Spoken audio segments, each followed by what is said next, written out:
Hello, world. I'm here live with Jade for Justice. Jade, welcome to the stream. Hello, thank you.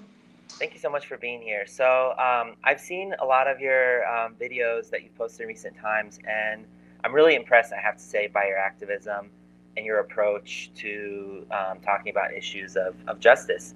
I really like the way that you kind of frame the whole animal rights issue in terms of like language that people can relate to from a human perspective. But before we get into that, I'm wondering if you want to kind of just introduce like what got you into activism and what your mission is. Sure. Yeah, so what got me into activism? I was just really frustrated with the world and feeling like how is everybody just blind to this injustice? How does nobody see what's going on? And I just started ranting at the camera and I posted it online and I just kind of never stopped. So yeah, I was like starting off doing it, honestly, like trying to cope and trying to release some of this shit that I have in my head. And, people were listening. And so I thought, like, I might as well keep on posting it, keep on standing up for the animals. And of course, my goal is to liberate them and to end this oppression towards animals, have them be considered as individuals.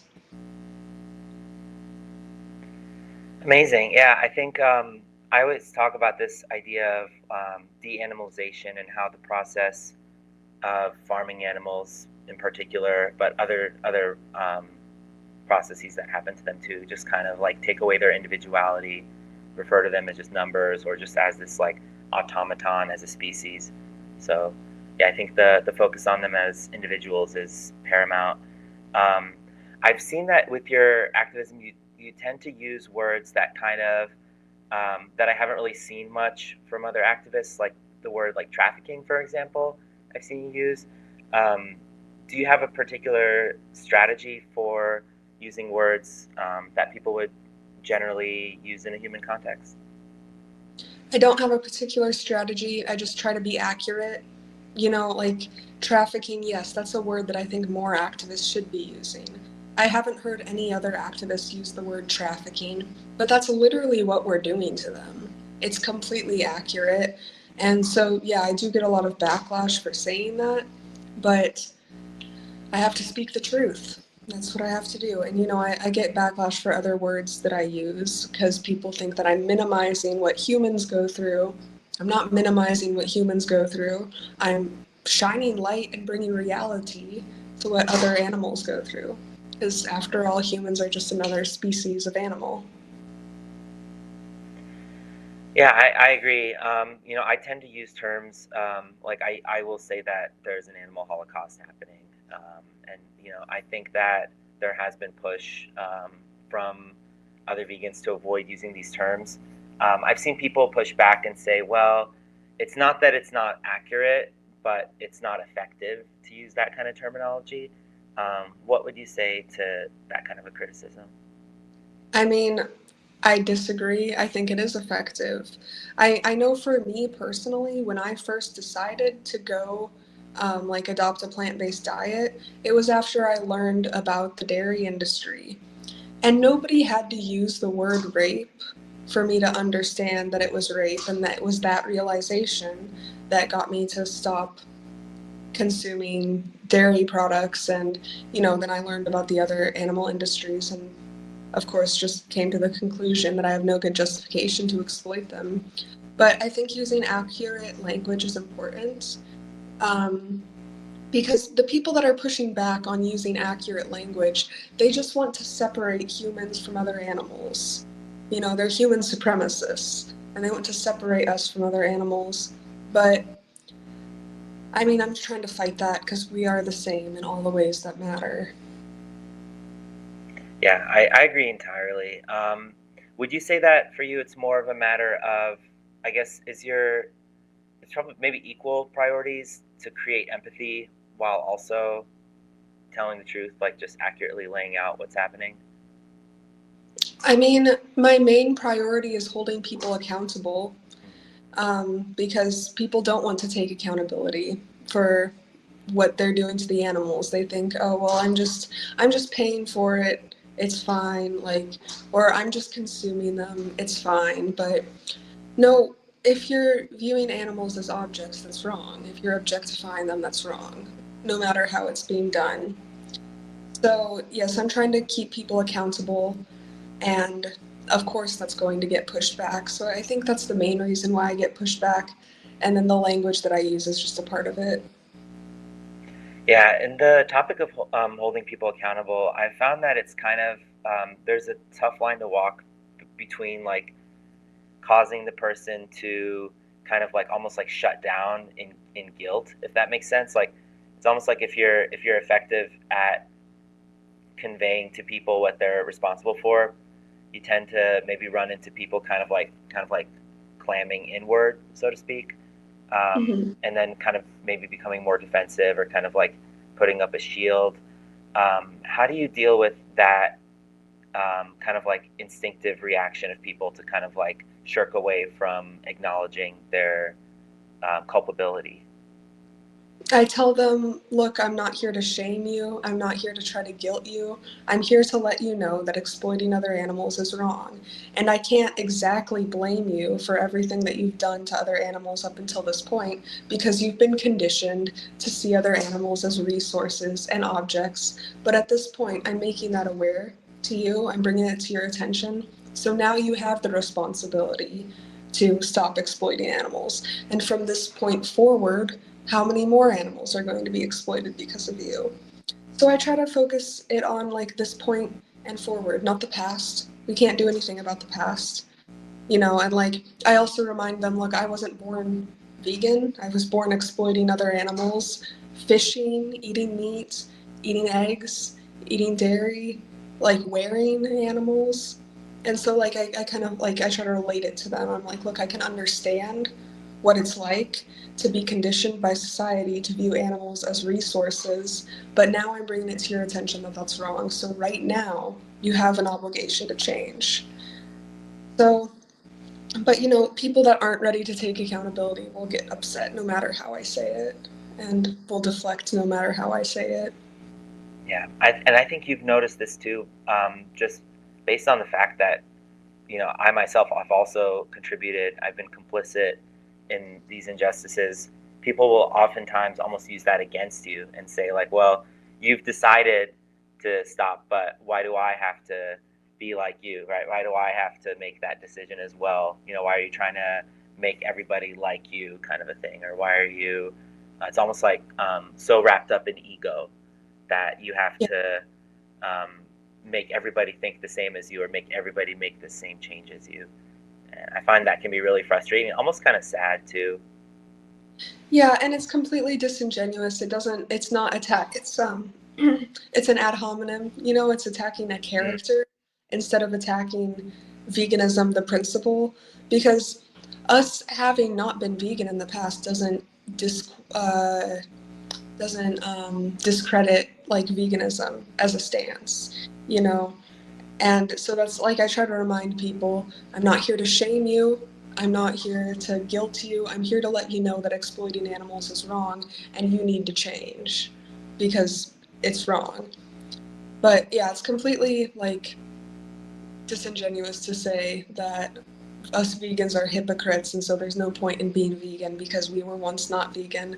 Like what? If you applied that to any other injustice, it wouldn't make any sense at all. Like, oh, you used to be racist and now you're against racism. That doesn't make any sense, so I'm just going to be racist. Like what? That doesn't even make sense. hmm Yeah, I like what Gary Yourofsky says about just like the idea of just making amends. That term, I don't hear people use that a lot, but I think to make that mentality shift, a person just does have to starkly acknowledge what they've been complicit in. Just say like the train, the momentum, the inertia stops here. And I think you got to meet Gary recently, right? Yeah, I did. I was doing the AV campaign in the one Dam Ode in Amsterdam. And so, yeah, I was working with a lot of amazing, strong voices for the animals, including Gary, and it was a really good experience. That's awesome. So I guess when we talk about these injustices that happen to animals and the things that we kind of like try to kind of dissolve that line, where we try to dissolve that line between the human and the non-human, and get people to see that what's happening to them as individuals is maybe equally damaging, harmful, traumatic to those individuals as a human would experience. Um, do you see I guess, any value in, um, how do you say this, like kind of like welfareist type of single issue things, like for example, like bigger initiatives for bigger cages, for example, for chickens, or trying to hold companies accountable to so-called cage-free promises, things like that. I mean, it's not pointless, but it's not something I would waste my time and energy on because I feel like there's more important things I could be focusing on. The thing that I think it's the most beneficial for is getting other people that are there protesting to go vegan and become activists if they're not already. Because, you have them, like, if you're going to outreach them and try to get them to align their actions with their beliefs, you already have them in the position where, like, they think that animals deserve enough moral consideration to at least have more space, if it's like a bigger cages thing or whatever it is. So this is already saying, like, for the person that they think animals feel, right? Because why else would they be hearing it? They think animals deserve some level of moral consideration. Right. I think it's a lot easier to get those people to extend that moral consideration to letting the animals have bodily autonomy. But I don't know. I wouldn't do that personally. I wouldn't be going to single issue campaigns. I mean, never say never. You never know. But I don't see myself doing that because it doesn't feel fair to the animal. Like, I try to stand up for the animals like how I would want somebody to stand up for me. If I was being enslaved and exploited to death, I wouldn't want somebody to advocate for me to have a bigger cage, you know? It's the golden rule, right? Right. Yeah, I kind of I agree with you in that, like, I mean, maybe I slightly disagree, just to the extent that I think that we are prone to kind of like moving the goalposts in some way. If I mean, yeah, I agree completely that I wouldn't waste my time with single issue campaigns, but I do think that there is this kind of like insidious issue that can develop, where kind of like this, what Gary Yourofsky talks about, where if you get what you asked for, then you have to basically ask for more.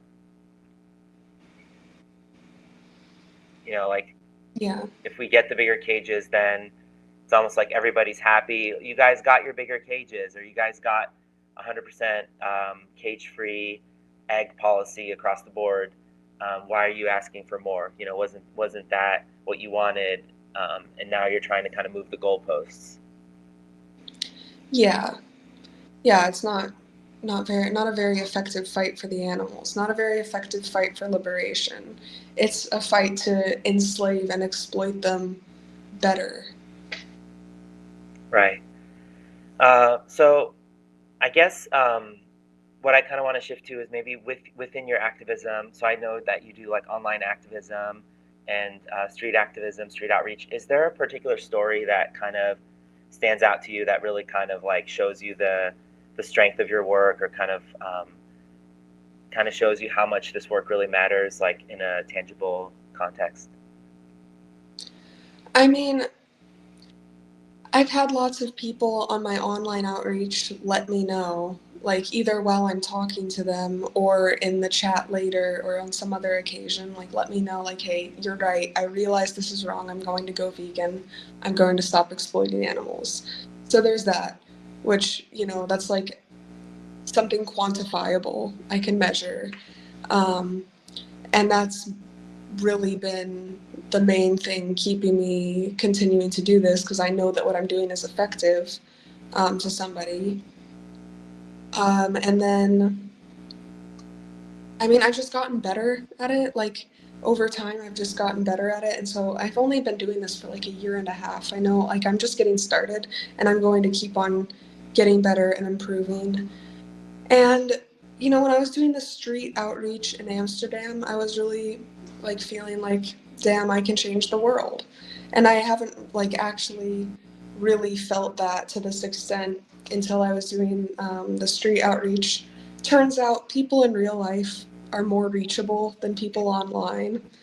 Um, but like I grew so much as an activist during that campaign, and by the end of the campaign, like 2 out of 3 people that I would be talking to would be telling me that they're going to go vegan and become an activist. And so that was just really inspirational and empowering for me. So I'm going to be doing more street outreach whenever I can. I'm looking for more opportunities to do that. Um, but there was not like exactly one particular moment in time that I realized this is effective and I need to do this. There's been many moments in time where I felt like that. Yeah, so it often goes. I think we stand on the shoulders of giants, and I think we see the change happening really incrementally. Um, and I think each person who goes vegan, I often tell people if they're kind of like, if I can see them kind of weighing it up in their mind, like, do I really want to do this? I'll tell them that each person who goes vegan makes it easier for the next person and the next person to go vegan, because we need this like cultural shift. And I think one of the things that's kind of been pertinent in my mind is this idea of like the moral urgency, and the kind of like a moral culture shift that we need to see. Like when I think about a future world where less animals are being exploited, I would really want to see this happen in such a way where it's not just a matter of people being mandated to stop exploiting animals, or for people doing this because the climate is not able to sustain it, or because they've learned the science about the health related aspects of consuming animal body parts and secretions has gotten more solidified, but instead because they've realized that this is morally wrong to do it to other animals. So I really, even though it's like the hard battle to advocate or be active for animals in such a way that we're impressing the moral emergency on people, I think that's kind of where we need to be. And I think with your approach, that's kind of that's the crux of it, right? Because you mentioned these injustices in very black and white terms, like this is trafficking or exploitation and things like that. Yeah, it is very black and white to me, and I think that's the important way to view it. Um, and it's also just like a very simple idea. Exploiting other animals is wrong. Treating somebody as a slave is wrong. It is black and white, and there's no gray area. Um, so yeah, that is what I try to focus on. What do you think about kind of strategically using the outrage that's already inherent in the non-vegan culture sphere, so to speak, when it comes to like harm against dogs, for example? Like you'll see non-vegans, like if there's any kind of video of dog abuse of any kind, they'll be calling for like pitchforks and stuff like that. Like this person needs to be jailed or whatever, all this stuff. Do you think that the dog example is effective to use, like when we do our outreach, like kind of putting dogs in a position, or should we always jump to humans, or is it okay, I guess, to instrumentalize dogs in our outreach? I don't think it's the most effective thing to instrumentalize dogs in the outreach. I think the most effective is instrumentalizing the person you are talking to and putting them in their victim's position.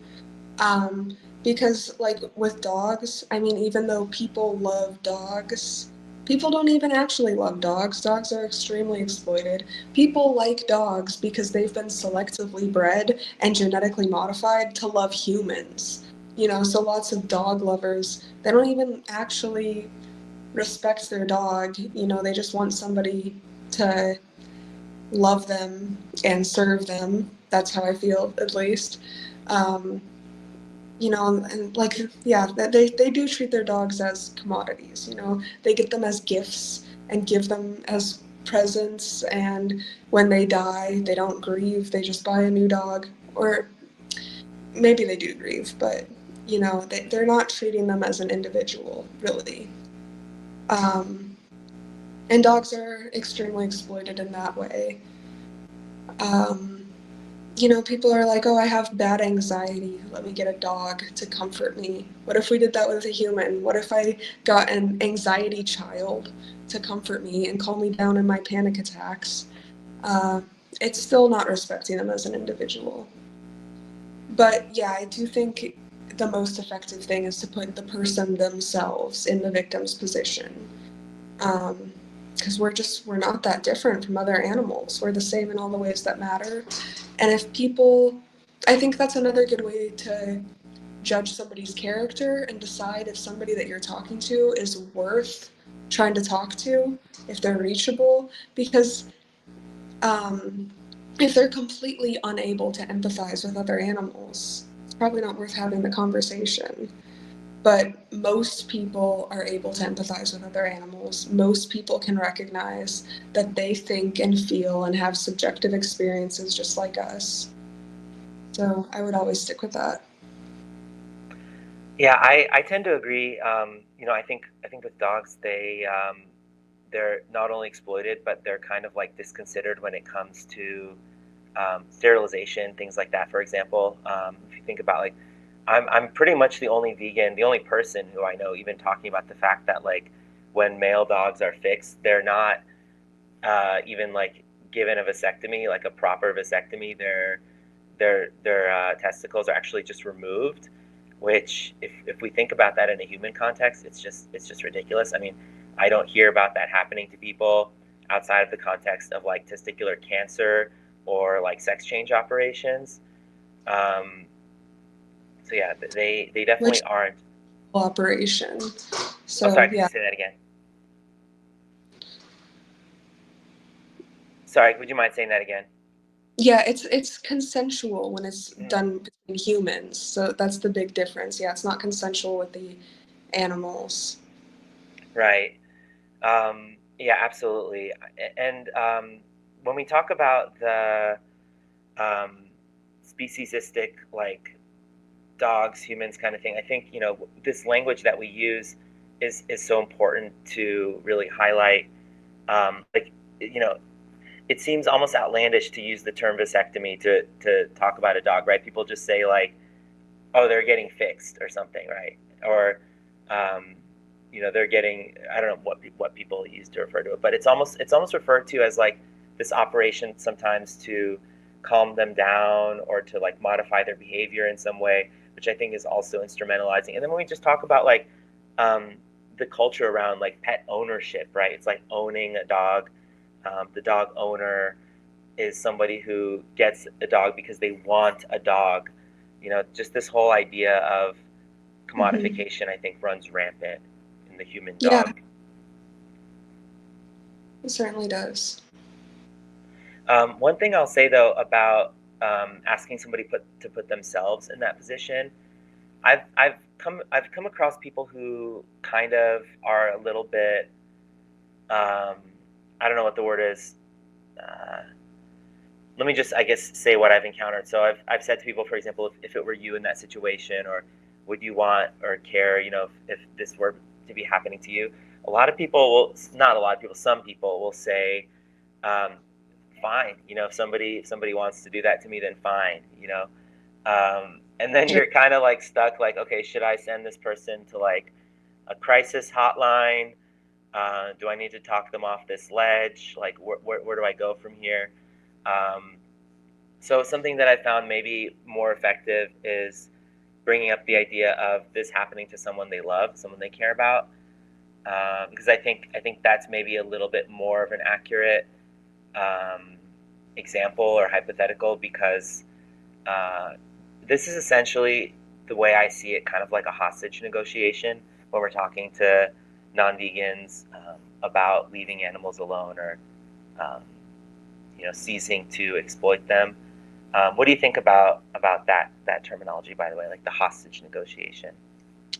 I mean, I wouldn't want to use, I would still want to use like the person that I'm speaking to as the example and not someone they love and care about. Because I mean, if they're not okay with it being done to somebody they love and care about, I mean, they obviously don't love and care about all of these animals. And, I don't love all of these animals. I don't know all of these animals. I just have decided that they deserve rights to their body. And I don't love everybody in the world, but I think everybody deserves rights to their body. So I would still want to focus it on the person that I'm talking to. And if they say fine, whatever, then I'll let them know, okay, well, you're being dishonest right now. I think that you actually do know, but you're not ready to face reality. So goodbye, and end the conversation, because that's obviously not somebody that's willing to change or willing to hear new information. They're not open, they're not receptive. So it's not worth having the conversation, which is something that's really valuable to know, because our energy can be spent, like we can spend a lot of energy on these people that are completely closed-minded, and it's like talking to a wall, and that does take a lot of your energy. So I think determining on people's willingness to change, and if it's worth having the conversation with them, is another really important part of activism. No, that's a fair point. Yeah, I think if somebody's disingenuous and they're not going to engage in good faith, then we're not going to be able to reach them anyway. And if there's somebody who's at the point where they are genuinely um, okay with somebody ending their life, without their consent, all that stuff, I think they've probably got bigger things to worry about, and then we should kind of like refer them to the appropriate resources, so that they are no longer suicidal. um, Right. But even that, like, if they were actually suicidal, I'd want it to bring it to their attention that, like, look, okay, look, if you're trying to take your own life, I mean, I wouldn't be having this conversation with a suicidal person, but in theory, like, if you're trying to take your own life, that's something that you're consenting to doing. The animals aren't consenting to having their life taken for you. mm, yeah, yeah, I think consent is a huge part of it. Um, I guess this kind of brings me to this idea of emotion versus logic. I think as vegans, I don't know if you've encountered this, but I often am hit with this criticism that we're just kind of making an emotional argument, an emotional appeal. How would you kind of counter that kind of criticism? Well, I mean, I am like trying to figure out how people feel and appeal to that. So I have no counter argument to that. I'm like, okay, so how do you feel about what we're doing to animals? Do you think it's okay to exploit somebody to death? Do you think it's okay? Do you feel like it's okay to like steal somebody's breast milk or steal somebody's eggs? Because it is, you know, it is subjective. Some people do think it's okay. I mean, 99% of people don't, but some people do think it's okay. And so, yeah, like, I mean, I have nothing to, I'm just trying to figure out how people feel, and I'm trying to use their own line of thinking to bring them to veganism, because most people's beliefs and feelings are already in line with veganism. Most people don't want to be oppressors and exploiters. Most people like think that animals deserve to be respected, and they're just hypocrites. Their actions aren't in line with their beliefs. So, I mean, I don't know. Like, the logical thing to do is to align your actions with your beliefs. If you feel like we should respect animals, but you're not respecting animals by treating them as resources, that's illogical, because your feelings aren't in line with your beliefs. So I guess that's how I would relate it back to the logic.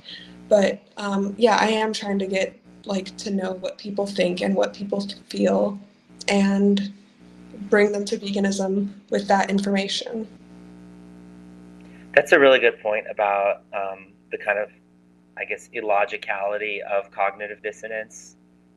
And I think that there are more people who care about animals, or who would care about animals if they just saw what was happening to them. Like, they already maybe do care to some extent, but it's that lack of awareness.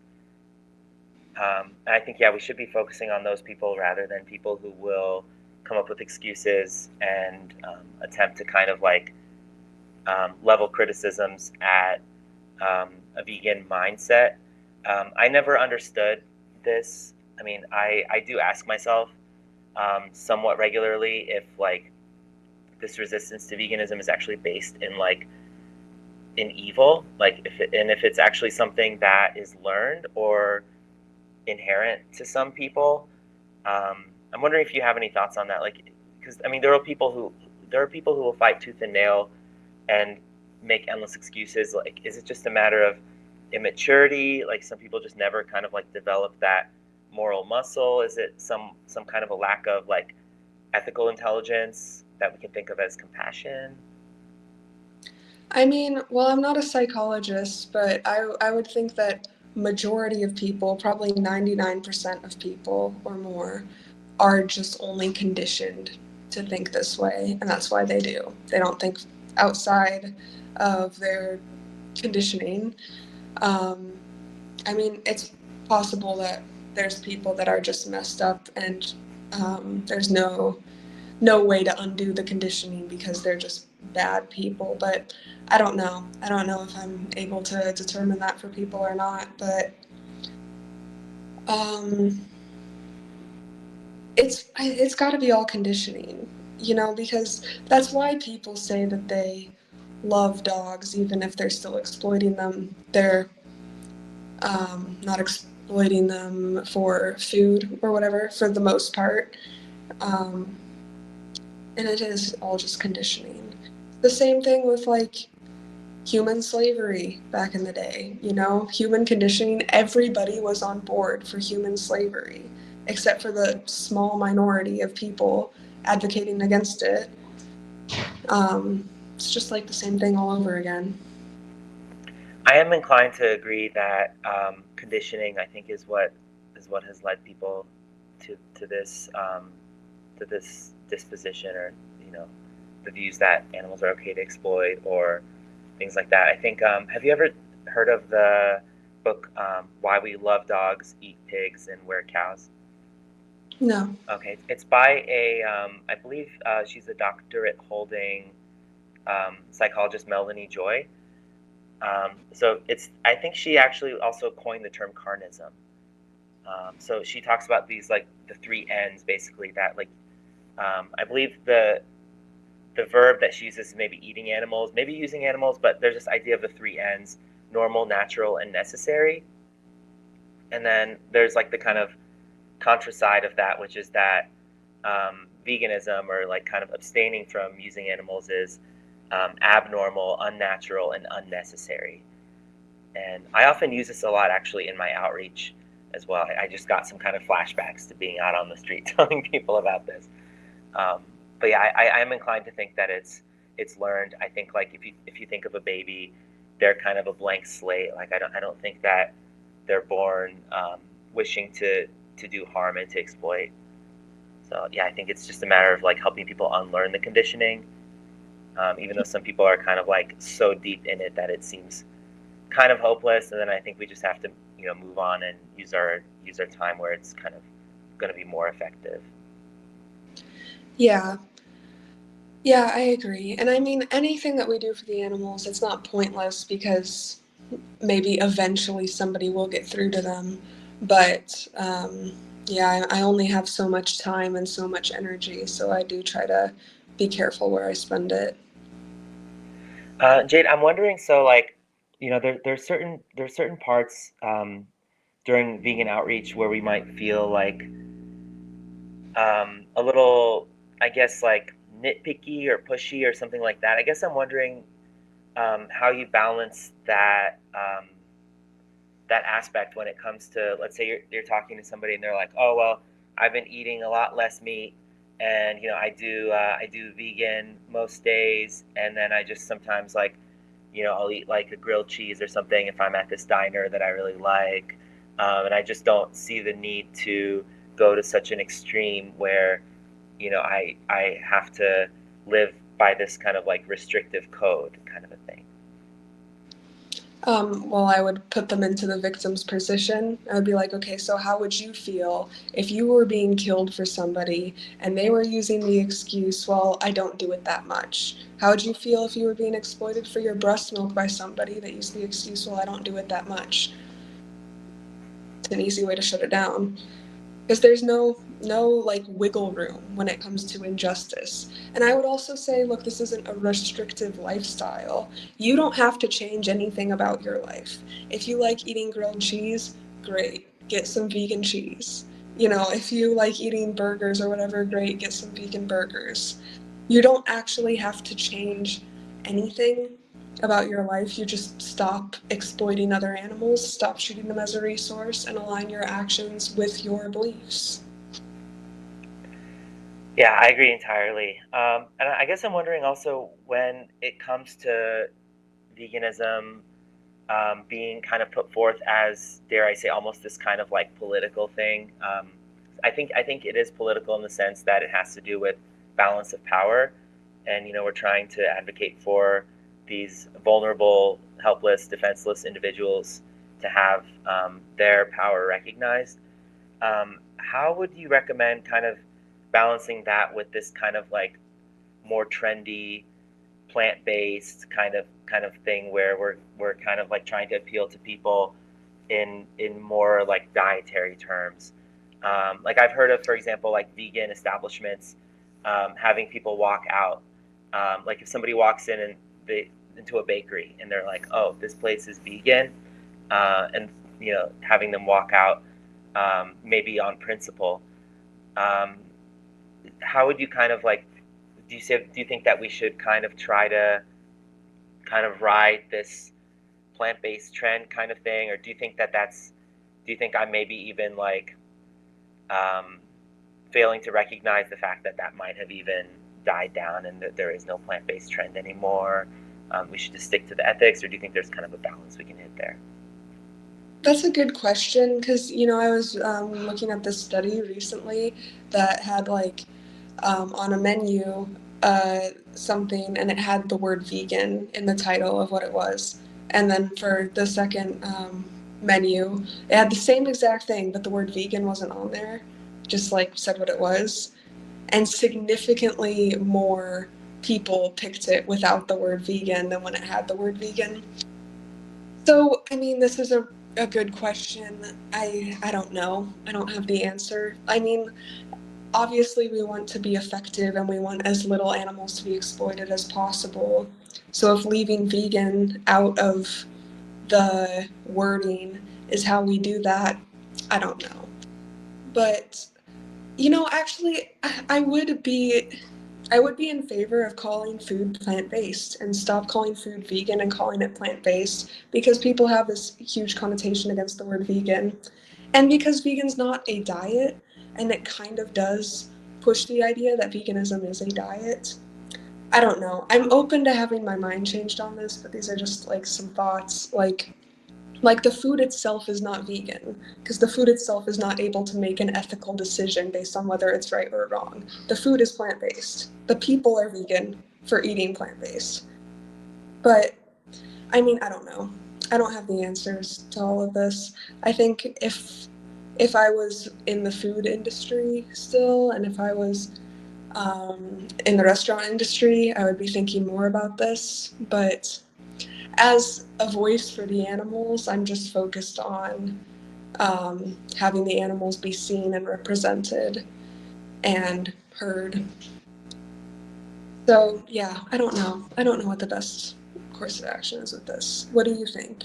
Yeah, I think that you bring up a really good point that I hadn't really considered before when it comes to not the fact that the food is inert and can't make moral decisions, but the fact that I try so hard to convey to people that this isn't a diet, and that's kind of what I was touching on earlier, where it comes to like people talking about how much they've reduced their so-called meat consumption, things like that, where I'm like, okay, I need to not make it seem like I'm policing every choice that this person makes outside of a dietary context, but at the same time, I need to inject this idea into the conversation about the use of animals in general, entailing a form of entailing abuse. Basically, use is abuse. So I think, yeah, when we talk about like vegan food, it's kind of like saying like feminist food, things like that. And for one, it tends to, yeah, it confuses the matter and maybe puts people off of food. Not that I think we should avoid vegan, like the word vegan, and treat it like this forbidden V word, like I see so many plant-based advocates doing. But I Yeah. do think that there's so much value in recognizing that if we do say like, oh, these cookies are vegan or something like that, we do run into that issue of like, you know, read the room, the context that people often use that kind of language in is like, oh, these cookies are keto, something like that. So Right. that does actually misalign veganism as a diet. Yeah, it does. So maybe we stop calling food vegan. I don't know. And only call vegan the ethical principle. And yeah, that would be something I would bring up if somebody's talking about, oh, I don't eat that much meat, oh, I don't eat that much cheese. I would bring it to their attention. Like, look, you're talking about diet. All I'm asking you is if you think that animals deserve respect, basically. Because that's when they bring it up for me. Like, oh, should we? I ask them, like, do you think animals deserve respect? And they start like bringing up all these foods and whatever. They're jumping the gun. It's like, okay, well, I didn't ask you about your diet. And then clarify with them that it's not a veganism. What I'm advocating for is not a diet. It's a decision to not exploit and oppress other animals. Yeah, I think that's so important for us to communicate. All right, I want to just scroll through the chat and pick up any questions if that's cool with you. Yeah, that's fine. Okay, so we've got Neil here had said, Jade, what does your shirt say? It says fuck you. That's why. Interesting. Okay, and then let's see. Um, Navia says, a Gary vegan? Are you a Gary vegan? What's a Gary vegan? I think someone who's gone vegan as a result of Gary Yourofsky. No, I went vegan because I realized that I have no good justification to exploit other animals. But Gary Yourofsky has been pretty inspirational for me in my activism. Yeah, same. I discovered his speech pretty early on in my journey, so yeah, I'm the same. Let's see if there's any other questions here. Um, Benji says, "I only punch my kids on vacation." I thought I'd highlight that comment. It's kind of like what we were talking about with the occasional rights violation. Yeah, that's so compassionate. Like, what a good person for only doing it on special occasions. Something I like to say is also like beatless Mondays instead of meatless. Like if somebody beats their significant other, but they don't on Mondays, Right? it, Yeah. it blows off the I tongue. on Fridays. Okay, and then Primal Earth says, vegan is the most beautiful word in the English language. Never apologize. I like that. I like that. Um, okay, and then Primal Earth also says, stop using the word vegan would make carnivores so happy and declare victory and continue to eat meat. Yeah, I think we should be proud. We should be proud as vegans. I think the thing though that where I would, and I think this is like a revelation I had right now in this conversation, thanks to you, Jade, is the idea that yeah, when we use vegan before the name of a food, I think we do promote the idea, or even if we say like these brownies are vegan, something like that. Yeah, for me, it's not about like the brownies made like the moral decision to not consume animals or something like that, but about the idea that it's like this, they fit into this dietary category. I also think like people say like you shouldn't force your dog to be vegan, something like that. I'm like, you can't, you know. You literally cannot. Yes, your dog, like people will tell me, oh, my dog's vegan. I'm like, no, your dog is not vegan. Your dog might be on a plant-based diet. Your dog is not vegan. It's impossible. Because veganism is about humans not exploiting other animals. Not about dogs, not about brownies. Um, yeah, I agree entirely. I'm also kind of wondering when you say that veganism is about humans doing, or refraining rather from exploiting animals. Do you have anything to, I guess, do you have any thoughts about how people might say that since humans are animals, that vegans should kind of hold themselves to particular views or positions when it comes to human rights, or do you think that they're kind of separate? I think that they're separate. Yeah, I agree entirely. Because I think if we bring humans under the umbrella of veganism, for me, it's not a matter of the fact that humans are the oppressors in every instance. When it comes to animal exploitation, it's more a matter of not muddying the waters. Like I bring up this idea of like teachers going on strike at a school, for better pay or something like that. Is that a vegan issue? And I think somebody might be like, well, yeah, I mean, it is a pro liberation or something like that move or pro rights, and they might just put it lower on the rung of priorities when it comes to the worst rights violations or the worst injustices. But yeah, I think the best, cleanest thing is just keep it separate. Yeah, I think it should be kept separate. And if people like want to stand up for both like multiple issues, I think that that's great and people absolutely should. But when people are like, for me personally, I get this when people are telling me like, oh, you're not standing up for this human rights issue, this human rights issue, this human rights issue, this human rights issue, so you're not vegan.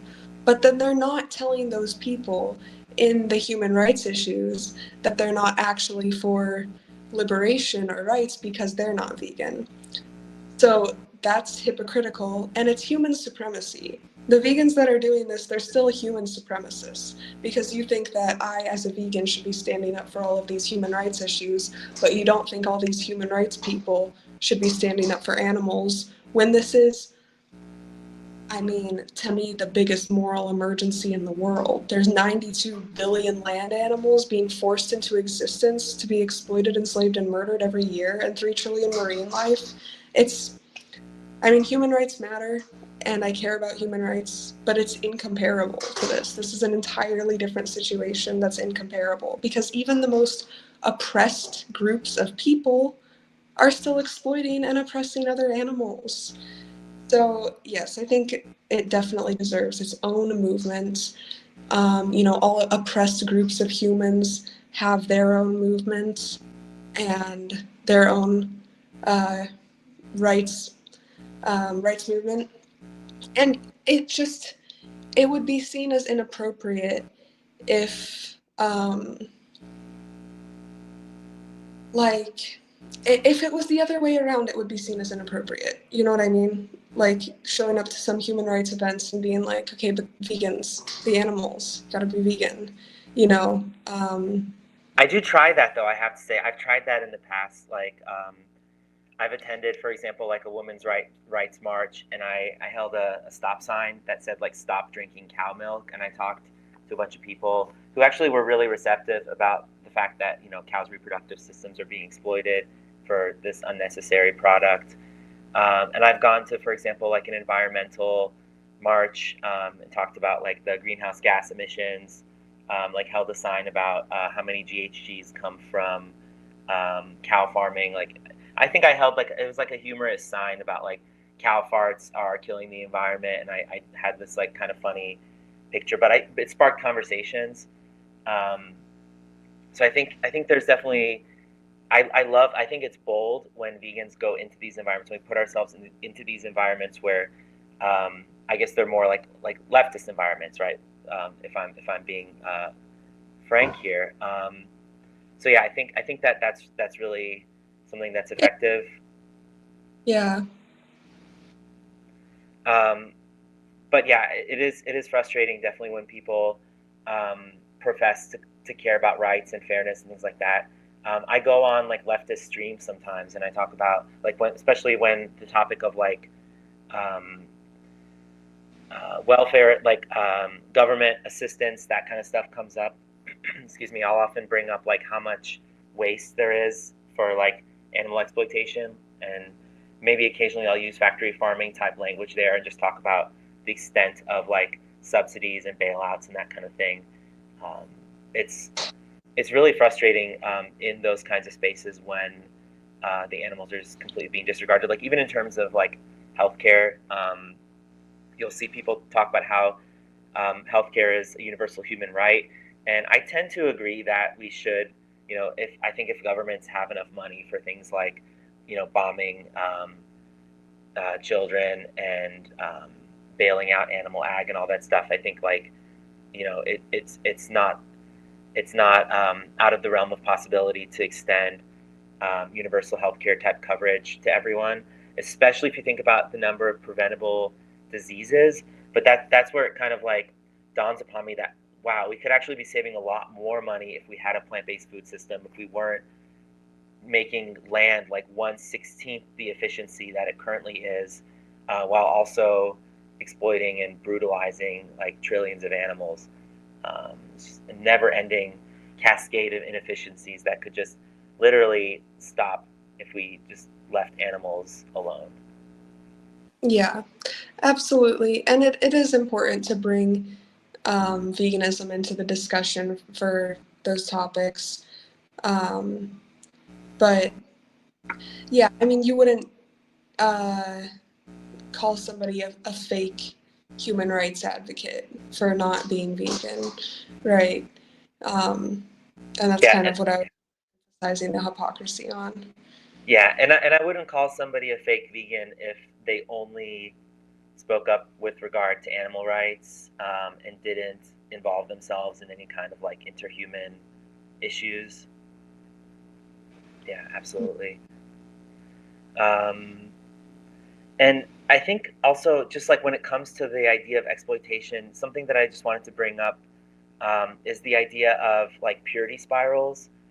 Um, sometimes when you hear vegans talk about like how we need to not, um, maybe I use the word vegan there liberally, but when people talk about how vegans ought not to be concerned with purity spirals, oftentimes it's about things like um, if somebody still eats honey once in a while or something like that, and I'm like pro purity when it comes to that. But I guess my question is like when people kind of beg the question of exploitation to such an extent, and maybe you disagree on this, but something that comes to mind is like the whole Feathergate thing. I don't know if you are um, aware of this kind of thing, but it's basically this idea of like a fallen feather, and if it constitutes a form of exploitation to like pick up a feather, like if you're walking down the sidewalk and you see a feather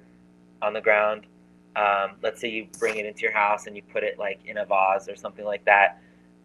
Do you think that that promotes the idea that animals are products? Do you think that that promotes exploitation?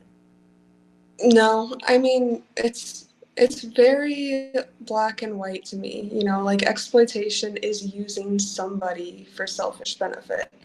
Picking up a feather off the ground isn't using anybody. But, buying honey, that is viewing bees as a resource to make us honey.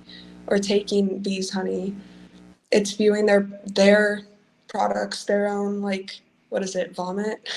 Their own Yeah. vomit as ours to take. Um, yeah, so I do see a difference there. Yeah, and I mean, holding that position will get you called non-vegan by some people. But honestly, at that point, I'm like, I don't care. You Oh, know. you're cutting out. Uh-oh. Okay, am I back? Oh, okay, there you are. Okay. Yeah, I was Yeah. having a little trouble seeing you as well. But yeah, I was just saying, like, having that position will get you called non-vegan. Am I cutting out again, or No, I can hear you. okay? Having that position will get you called non-vegan. By some Why? people, yeah, by some people who are, I would say, like very strict deontologists maybe, or I guess just kind of, in my opinion, kind of stretch the definition of exploitation to the point of absurdity. Um, you might come across those kind of people. I don't want to name any names, but if you're on YouTube long enough, you might come across people who feel that way. Okay, Jade I appears mean, frozen. I don't see how it could be exploiting somebody else to pick up a feather off the ground. It's not treating somebody else as a resource. It's not, like there's like a very clear difference to me from like having somebody to take their feathers and finding a feather on the ground and picking it up. Yeah, I agree entirely with you, Jade. I want to address this question from Benji, who says, "How do we crack religious people?" Move away from the topic of religion, ask them, okay, well, does your religion prevent you from going vegan? No. Okay, then let's just talk about the animals. But yeah, the religious people are the worst. I mean, actually, I shouldn't say that. The religious people are not the worst. Because if they are religious because they're trying to be a good person, it's very easy to get through to them and very easy to get them to go vegan. Most religious people that I've spoken to are not religious to try to be a good person. They're religious to be a bigot. So, I mean, I guess it depends on the type of religious that you are. Yeah, I never try to push people off their religion, but I do ask them if exploiting animals is required in their religion, and then if it's not, then they can keep their religion and also be vegan. Right. PJ says, "Is all your tattoos vegan?" Um, I don't know if they're referring to you or me. Mine are. I have this one on my arm that says vegan, and then I have like an elephant, like the Hindu deity Ganesha, on my chest. They're both with vegan inks. Jade, how about you? Yes, thankfully, all of my tattoos are vegan. I'm glad that I was already vegan by the time I started getting tattoos. So, yep, they're all vegan. Amazing. And then there was this question also from Navia that says, "Can I punch your kids?" Navia, I don't have kids, and I never intend to. Um, but don't punch anyone else's kids, is what I would say. Okay. Yeah, I don't have any kids, but you shouldn't punch anybody. Yeah, especially not a kid. All right. I think that's it for the questions, and we've reached the hour mark. And I guess I wanna just kind of close by saying thank you so much for your time, Jade, and for being here and for advocating for animals so passionately. And if anybody can go over to Jade's channel and check it out, it's Jade For Justice, right? Yes, it is. Thank you. Yeah, thank you so much, Jade, for being here and getting us, Yeah, more. Uh-oh. Sorry, I think we're having a yeah, little of bit of. course. Thank you. It's been. Oh, oops. I Yeah, think the thank you connection's for just a little having bad. me. Yeah, no problem. But yeah, it was great chatting with you. And yeah, I'm on all the social media platforms, so you guys can find me on TikTok or Instagram or YouTube if you want to find me and more of the stuff that I do. Jade for Justice. But yeah, I appreciate this conversation, and I hope you have a great rest of your day. Thanks. And by the way, regarding Instagram and TikTok, is there one that you're kind of? I think you're maybe more active on TikTok. Is that right? I mean, my videos do the best on Instagram. I go live on TikTok. So yeah, you can see my live streams on TikTok, but I'm trying to figure out how to get my live streams going on TikTok and Instagram and YouTube at the same time. So we'll see if I can get that figured out. Wow. Yeah. I never really understood how people do that. I always kind of imagined that they have like maybe like multiple phones or something like that. But there must be a way to do it through some kind of something service. Yeah, there's got to be a way. All right. Yeah. I mean, I'll look into that myself as well. But yeah, thanks again for your time, Jade, and hope you have an awesome day. And thanks to everybody for being here. And make sure you like the stream and check out Jade on the different platforms where she's active for animals. And keep speaking up and helping to create the world that we all so desperately want to see. All right. Thanks for being here, Jade. Thank